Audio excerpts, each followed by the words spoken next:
Добро утро. Днес имаме напредък. Yes. Станал съм в 10 часа. Алармата, станах, всичко е точно. Така, сега искам да им покажа моята сутрешна рутина. Не какво знае какво, но имам някои тайни, които искам да разкрия за вас. Какво правя сутрин? Нормално закусвам, обаче имам тук някои тайни, сега ще ги покажа.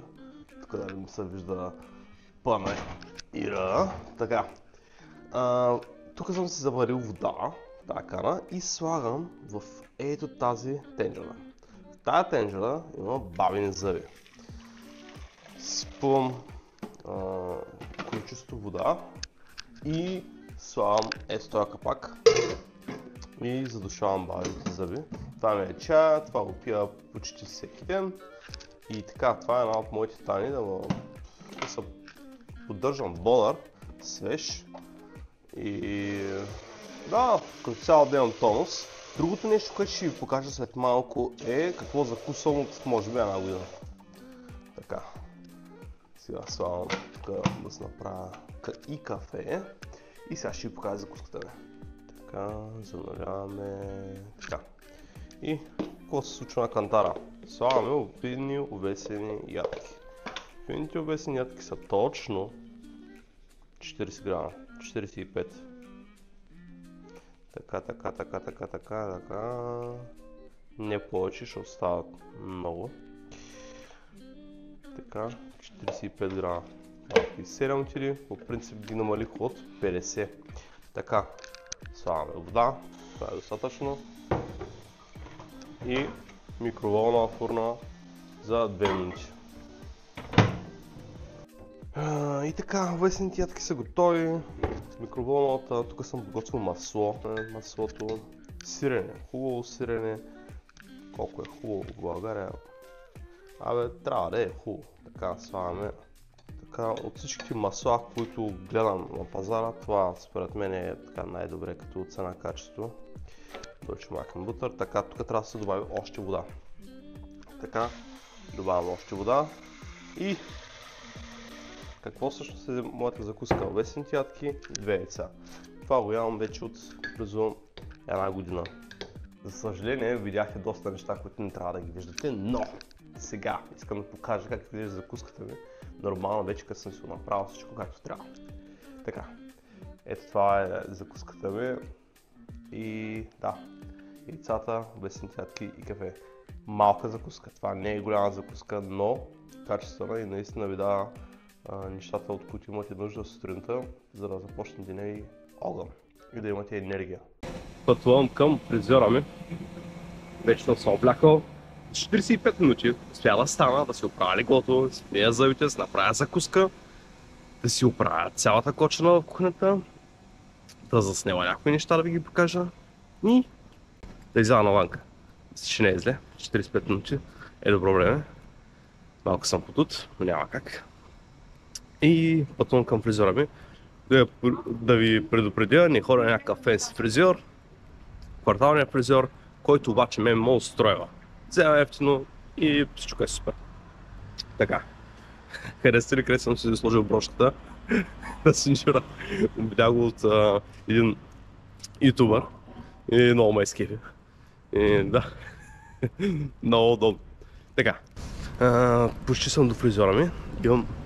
Имам за пострижка, не е като да нямам. Не е фрапантно, мога да карам и така, обаче искам да изглеждам свеж. Така че сега ще направим хубавата прическа и ще ви я покажа, за да я оцените. Как е, дали е добре? Не знам, дали съм само аз или са всички мъже така, но като се пострижа имам чувство, че мога да имам всички жени на света. Не знам защо така. Мъжете имат само едно нещо. Една прическа. Нищо друго. Жените, мигли, там, гримове, алаба, фондитени, монитени. Мъжа има само една прическа. И само на нея се надържа. Така че всички яйца в една кошница. Сега, почти съм до фризьора, малко закъснявам, така че ще побързам и след малко ще се включа пак.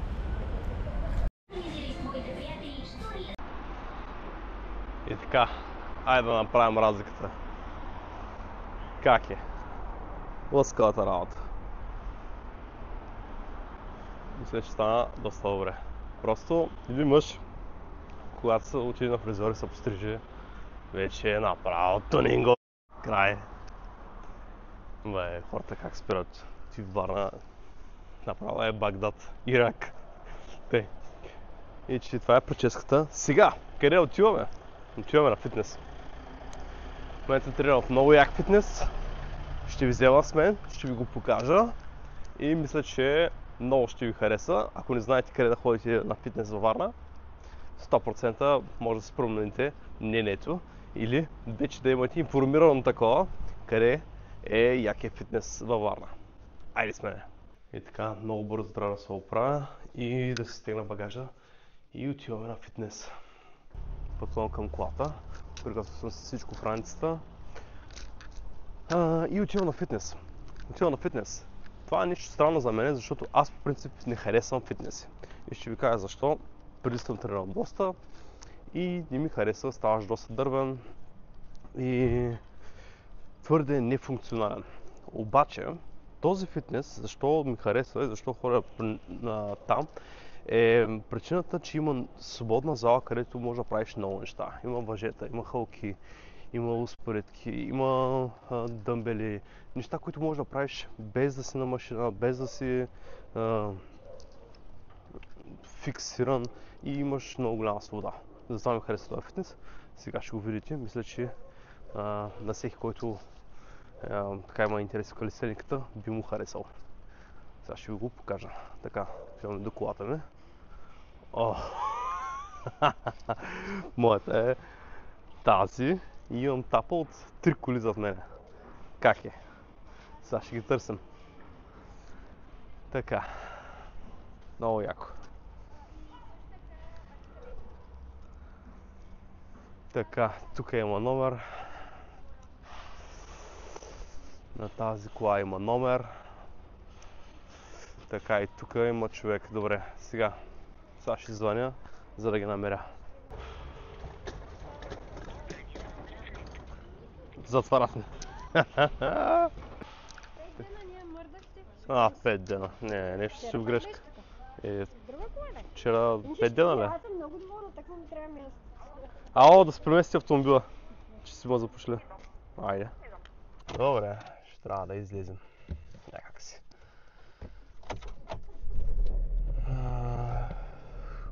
Тук трябва да си измисля стойка за GoPro-то в колата.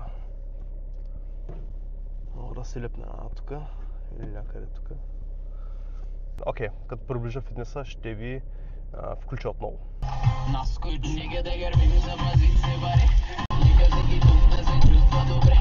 И така, пристигнах пред фитнеса. Много важно нещо иска да уточня е защо ми хареса този фитнес. Този фитнес ми хареса, защото има адски много неща, които можеш да правиш вътре. И не само класическите бодибилдинг неща. Не е само кардио, ами и свободни тежести. Имаш свободна зона, където можеш да правиш стречинг, можеш да правиш всичко. Има топки, има въжета, има хълки, има стойки за калистеника, има абсолютно всичко и това много ми хареса. Места, на където да се набираш над 10-15. Тоест, неща, които на мен ми харесат. Защо аз ги харесвам тези неща? Обичам да съм мобилен, обичам да мога да правя неща, които реално могат да ми послужат за нещо в живота. Защото в фитнеса, окей, трябва да имаш някаква физическа култура, трябва да можеш да буташ от лежанка, но ако можеш да буташ 70 кг от лежанка или 100 или 120, разликата е никаква.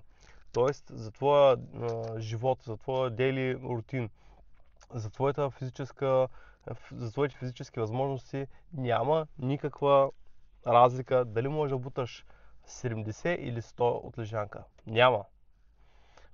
Има обаче разлика дали можеш да бягаш, дали можеш да тичаш, дали можеш да поддържаш някакво темпо, дали можеш да се набираш. Тези неща са важни, така че дали можеш да правиш шпагат, дали си подвижен, дали имаш мобилност в рамената. Тези неща са важни, а дали можеш да буташ 100 или 120 лежанка, няма никакво значение. Така че според мен изграждането на една хубава форма физическа са много важни тези неща, да можеш да правиш неща, реално да можеш да правиш неща. Затова влизаме сега в фитнеса. Така, ето го и самия фитнес. Senshi Gym. Така, картата.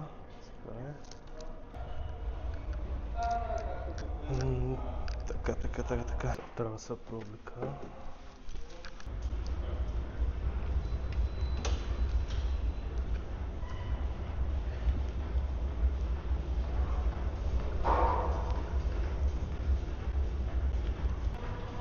Свободната зона. Въжета. Пътеки. Така. Тук търся другата част. Купчета, на които да скачаш. Ето ги. Моя любим уред в залата.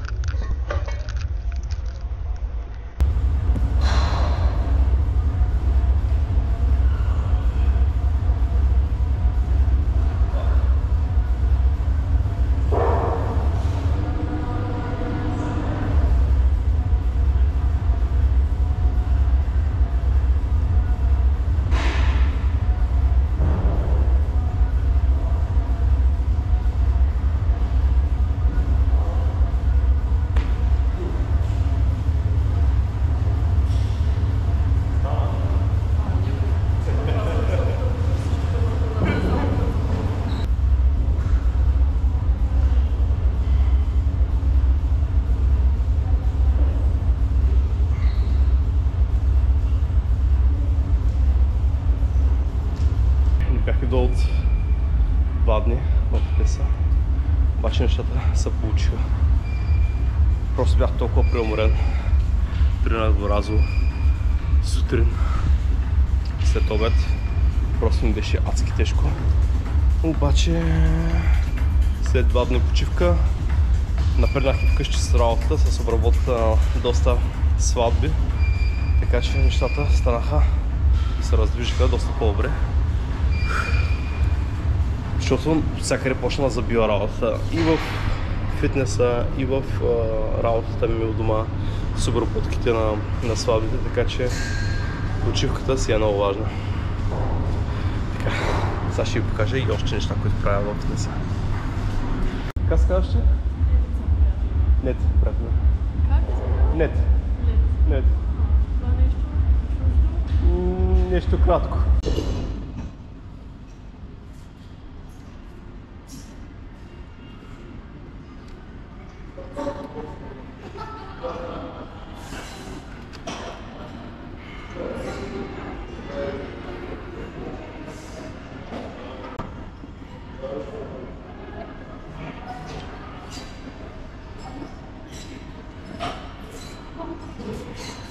Станат.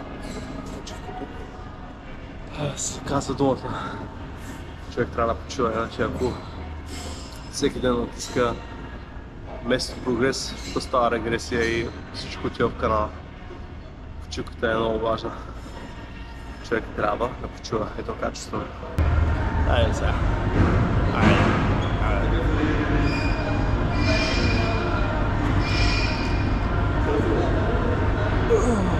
Ето го е.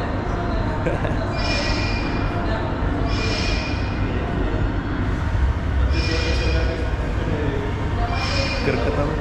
Ужасна съм.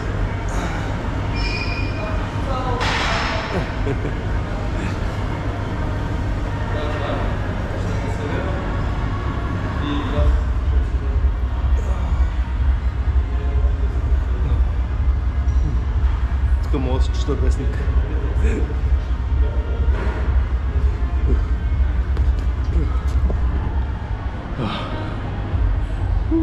Правихме много приятно запознанство с някакво момиче, много симпатично, но не искаш да я снимам, разбира се, не я снимат. Така, продължаваме с тренировката. Тук ще снимам малко по-малко, няма да влизам в много детайли, правя калистеника и малко силови упражнения. Така че, да, ще ви покажа още някакви неща и ще е това за днеска.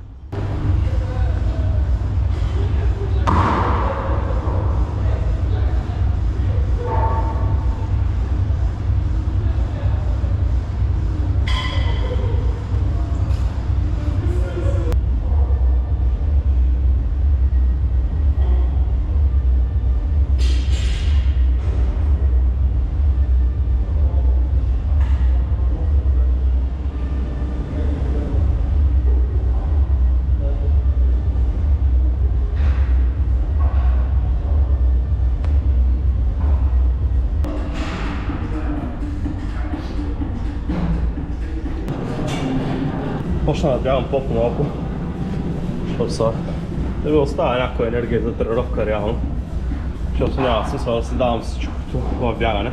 Бягам по 1 км, колкото се раздвижвам, тъкмо ме избиват под 74 калории и след това продължавам с силовата част на тренировката.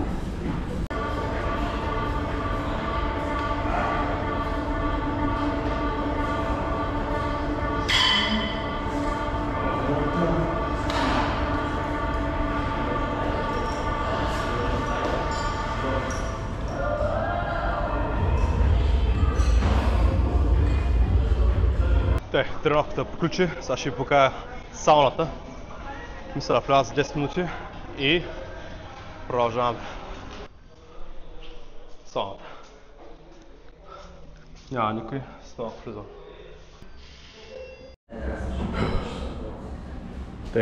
Еба издържах 10 минути сауна. Много горещо. Притом да взема душ. Друга седи след душ. Много свежа работа вече. И така, това беше тренировката ми. Не ви показвам всичко, защото мисля, че още няма смисъл. Правя калистеника и някакви силови неща. Това е фитнеса, Senshi Gym. Качвам се в колата. Много си обичам. Скъп кеф съм си е купил, нямате си идея. Не кой знае какво, обаче за мен това е нещо уникално. Толкова време исках така да кола, че само аз знам какво ми е. Така.